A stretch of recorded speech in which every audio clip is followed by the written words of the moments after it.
Welcome back to Bash Bros in episode 83 of Notorious Pro Wrestling, the TEW Let's Play series where we find out what exactly would happen if Conor McGregor started his own wrestling promotion. You may notice we aren't back on Sunday for the Frostbite pay-per-view. There was a slight alteration in plans. 2 weeks ago, Jay Lethal announced the biggest and baddest Battle Royal, and a couple of things have happened since then that have now led me to go a different route with that storyline. I'll probably discuss it after I book the show, but the reason you guys are back now is we actually have a big debut tonight now in that Battle Royal. Before we get into all that, it has been a week since you have been here, so let's look at the show that you missed. So, on Thursday, week 2, December's Wanted, it was a 69 rated show. We had the Dynasty dysfunction, the Dynasty breakup. Angle continued with Tessa trying to find Zia backstage, but with no luck. She then tried to get to Zia after her match with Raven Creed. Natalya tried to calm the situation down, which allowed Zia to escape through the crowd. Grado then had a run-in with Pentagon and Jake Roberts. He blames both of them, as he was that desperate that he created the Grado Talent Agency for backup, because it was this time last year he was actually feuding with Pentagon and I believe Jake. And then obviously the Grado Talent Agency led to Pac eventually coming to Notorious Pro Wrestling. Aussie Open then defeated the Billington Bulldogs in a title match. They, earlier in the night, said had earned a title shot due to the fact they had beaten or got the upset win over the Prestige a couple of weeks ago. But Aussie Open defended. Post-match then, Dynasty and the Prestige attack both teams, but as heels are wont to do, ended up attacking each other too. Then in a cage match, Ace Austin defeated Mark Haskins when Mark was distracted by Kip Sabian flirting with both Vicky Haskins and Angelina Love at ringside, allowing Ace to escape the cage. Ace then went to celebrate with Angelina Love, only to realise that both women had left with super bad Kip Sabian. And in our main event, Grado and Mark Andrews defeated the Lucha Brothers when Sonico took Ray Phoenix out of action during the match, allowing Grado to get the pin on Pentagon Jr., giving him momentum going into the pay-per-view. Overall, a 69 rated show, which I'm more than happy with. Now that we have gotten last week's show out of the way, let's take a look at the news. And there's been quite a lot. Let's start with the usual suspects, the big dub. So WWE have hired Spike Trivette. This actually happens quite a lot in the TEW games that I play, and he has gone to NXT UK. Spike is a damn good signing, very charismatic, young at 26, very solid that's underselling it, great fundamentals. Yeah, Spike is a good asset, so he'll be going to NXT UK for a while. Although it is not stated on the news section, it did come up, the Big E, his contract is up at WWE, and it doesn't look like they're going to re-sign him, and I can't understand why. I don't think it's an age thing. He's still pretty young. 36 is not old. He has charisma. He has star quality. He's a brawler. I don't know. I don't understand why they're not re-signing Big E. But could be a free agent soon enough. Another person who might possibly be leaving, actually is definitely leaving, is Sheamus. Sheamus, probably an age thing why the AI hasn't rehired him for WWE. And as you can see here, we were very, very quick to swoop in and steal Sheamus. So, I mean, yeah, it's fucking, he's Irish. Like, why the fuck would I not sign Sheamus? I am not the biggest fan of his in-ring style. You know, I think that's a fair thing to say. But I do have a soft spot. I think Sheamus is underrated in terms of charisma and like his mic skills. So yeah, he will absolutely be coming in and will probably be a main event player pretty quickly in Notorious. Speaking of people leaving WWE and joining us, yes, Paige, or, Brittany Knight, as she is soon to be known as. I have plans for her already. As we know, Ricky Knight Jr. is currently on our Rev Pro roster and is pretty ready to be called up immediately, and going to partner Ricky up with Paige as his manager. That's pretty much how that's going to go. So I think about another month or so before she joins us. Now let's talk about another leaver of WWE. A couple of episodes ago I talked about Bobby Lashley leaving, and now he's been re-signed by Impact, and I'm not going to lie, that's pretty hype. I think Bobby Lashley was best represented when he was at Impact. They knew exactly how to book him. He looked like a mega star. Yeah, Bobby Lashley at Impact is a match made in heaven. Here's something we haven't really talked about, which is New Japan hiring people. New Japan have hired Rush. I don't know why I never really talk about them. New Japan, maybe it's because this is their first time. They only really kind of sign Japanese wrestlers. And although I do like New Japan, it wouldn't be one of my go-to to watch. But them signing Rush is a big deal, especially because it's on an exclusive contract. So he'll be leaving AAA and he'll be leaving IWRG. So going to exclusively Japan. So a bit of news from our main competitors in WWE, NXT UK. Jim Smallman got sacked as their booker. His booking skill was good, 61, and he's been replaced by Dragon Isu. I have never heard of this guy. I've never heard of him.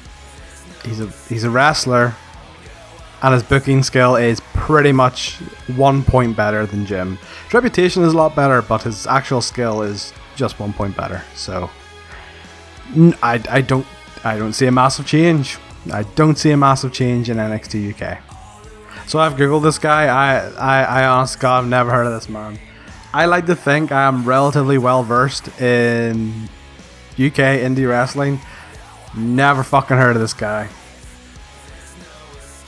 Who's he wrestled for? He did a little bit in NGW. Did a little bit in 1PW. He's really only done like the tiniest of UK feds. The biggest one there that I properly recognise would be 1PW and NGW. That's it. Apparently he is most regularly known for his work in 3-count wrestling, 10 matches.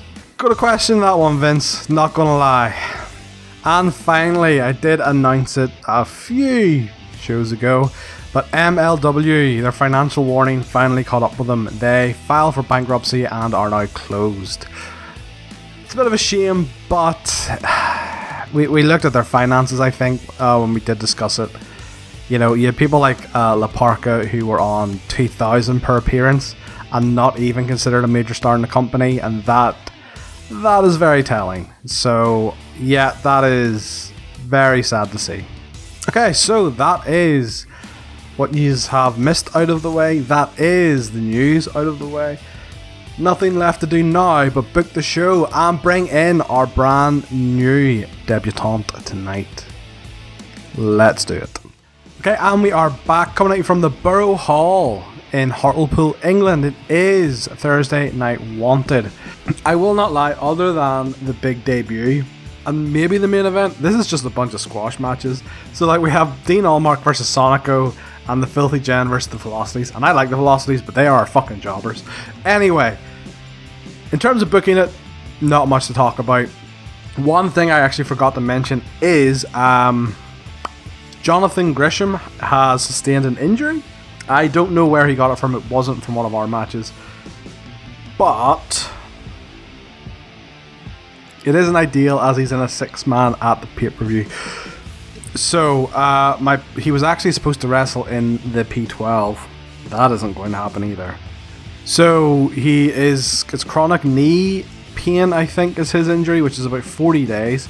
My plan is going to be that our debutante tonight will replace Grisham in the P12, but we're still going to go ahead with the CCK versus Filthy Generation match and limit Grisham's involvement in that match. It sucks, but I just don't want to further aggravate the injury. Grisham is easily one of our best performers in ring, so let's just rest him for a month and have him come back better than ever. Anyway, let's start the show. In a backstage angle, Chris Hero and James Storm are wondering why the fuck were they even invited to Jay Lethal's stupid, big and bad battle royale, and they kind of agree that, you know, as soon as the bell rings, they're immediately going to jump over the rope and just eliminate themselves. They want no part of this. Will Hobbs, though, is like, you know what, this is a chance for me to prove myself, and I'm going to take the opportunity. And the Rev Pro guys, Shreddy Breck, Kez, and Big T Justice, they're just happy to be there. Next up in 6-man action on the pre-show, Dynasty defeat Nicole Matthews and Les Artistes. Tessa had a 60, Davey a 55, Joe a 59, Nicole a 52, Peter a 46, and Lucas a 45, and managerial bonus for Davey and Natalia. 56 rated match overall, which is good. Then on to our main show. The Filthy Generation defeated the Velocities with the KOC. Aspen had a 48 and Lewis had a 49. Jude had a 60 and Paris had a 62. So, overall for 59. So, I'm not sure if I've discussed this yet. My plan after the P12, which Stevie Boy is going to be in, is to drop the Filthy Generation, barring Kaylee Ray, down to Rev Pro. Why, you ask? Because they just got fucking 48 and 49. That's fucking terrible. They are very much a mid-card team, and all they do on Notorious is lose, so in Rev Pro, they might stand a bit more of a chance. I don't think it's a bad thing. That's just my opinion. In a backstage promo then, Jake Roberts and his spooky boys and girls. That's what they're being called. Jake says that Sonico extended a hand of peace to Pentagon and he was refused, so anything that happens to Ray at the pay-per-view, that blood is on Penta's hands. 65 rated promo, which is good, very good. Next up then, Sonico defeated Dean by submission. 52 from Dean, 58 from Sonico, all in all a 57 rated match, which is good. Then in the big and bad battle royal, so dumb, in a bout with great heat and decent wrestling, Claudio Castagnoli, yes! The Swiss Superman debuts in NPW, wins the battle royal. The other members of the final four were Chris Hero, Mark Davies and Bonesaw, with Chris Hero being the final elimination. Will Hobbs got the most eliminations. So, originally the plan for this was Will Hobbs to win it. However, the entire storyline for GAA Lethal versus Will Hobbs has changed. Will play a minor role in it and will have a mini feud with Jay, still leading to Will going down to Rev Pro. However, the main storyline going forward now will be Claudio Castagnoli versus Jay Lethal, with a little bit of Chris Hero and James Storm thrown in to boot. Overall, what will happen is Claudio has debuted. His good friend Chris Hero is there in this match. There will be a bit of tension with James Storm that'll start in this match, which I'll go over in a second. And then maybe turn Storm heel. I don't quite know yet. Obviously, James Storm and Chris Hero in the Notorious universe have become kind of friends. But all in all, this is gearing towards a Kings of Wrestling reunion, because why the fuck would I not? Fuck, I love some Kings of Wrestling. And then finally it will end in a Jay Lethal versus Claudio match. Now, in this match particularly, what would happen is all the combatants bar Claudio would be in the ring, and then his entrance music hits and he enters the ring, and Chris Hero's like, oh fuck my boy, this is great. As mentioned in the pre-show angle, James Storm and Chris Hero agreed to jump over the ropes immediately when the bell rang. However, Chris, seeing his old friend Claudio, decides to stay in the ring without telling James, and James jumps over the rope, eliminates himself, and Chris is like, oh shit, sorry dog. It's Claudio though. And that's the start of that bit of tension between James Storm and Chris Hero and Claudio. The match would then go on as planned. Will Hobbs then, just to get an absolute belter of a performance, eliminating a bunch of people. And that is why Jay Lethal will go to Will Hobbs eventually and ask him to be his muscle. Then the final four obviously is Hero, Davies, Bonesaw and Claudio, with Claudio getting the win eventually. With a bit of fun, friendly rivalry wrestling between Hero and Claudio. So all in all, 59, very, very happy with that. Will be interesting to see what Claudio individual in-ring performance will be once we get the first rating for that. Post-match then, Jay Lethal comes in to celebrate with Claudio and offers him a handshake to join Jay Lethal as his muscle. Claudio laughs it off, leaves the ring and walks to the back with his friend Chris Hero. All in all, a 60 rated segment. Then in our main event, Crazy Mary Dobson defeats Maiko Satomura in 1825. Crazy Mary Dobson had a 56, Maiko had a 70, holy crap, 70, and managerial bonuses for Jake and Mary, 68 overall, which is very, very good. Post-match then, Maki comes out to check on her mentor Maiko, and gets in Crazy Mary Dobson's face. She then headbutts Crazy Mary Dobson, who just kind of shrugs and laughs it off, putting that seed of doubt that maybe Maki is in over her head. 80 rated segment. Maki is so good on the mic. I want to have a promo with her and Conor McGregor and see what we can get out of it. That is ridiculous. All in all, a 70 rated show. Super happy with that.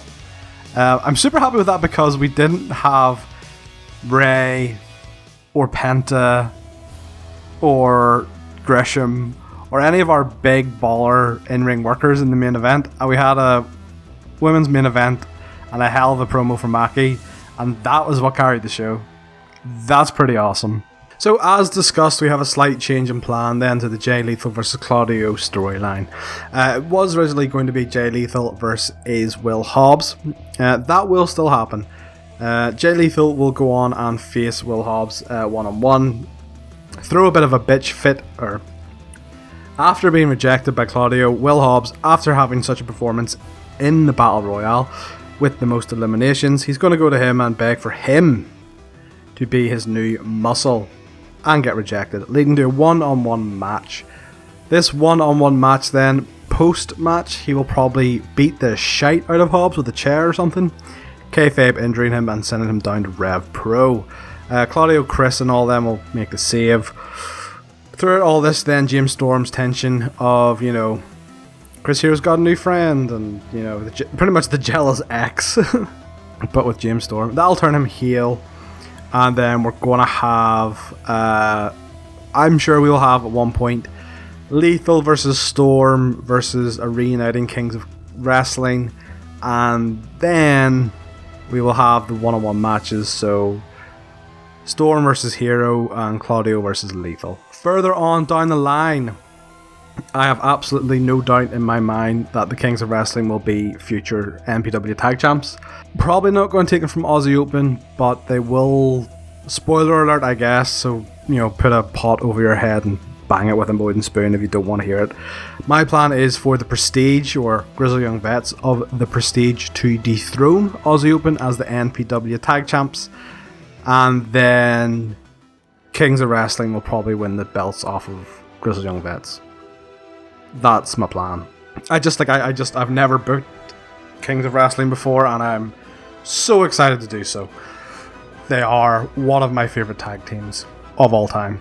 Oh, FTR versus Kings of Wrestling. I need to try and book that. I don't know if I can get FTR. I don't even know if they're open to work in the UK, but watch this space. I will make that happen. No news then really to discuss outside of that. So next time you guys will be back will be, I promise, this time it has to be, the Frostbite pay-per-view. And it will be, well, I discussed all the matches last time. I'm not doing it again. But I promise you, next time it will be the Frostbite pay-per-view. If you have enjoyed this episode, do leave a like on it and subscribe to Bash Bros for more Notorious and many more great shows. And if you have any ideas for storylines, feuds, tag teams, stables, name it in the comments and I will try book it for you. With all that being said, I will see you next time on Bash Bros.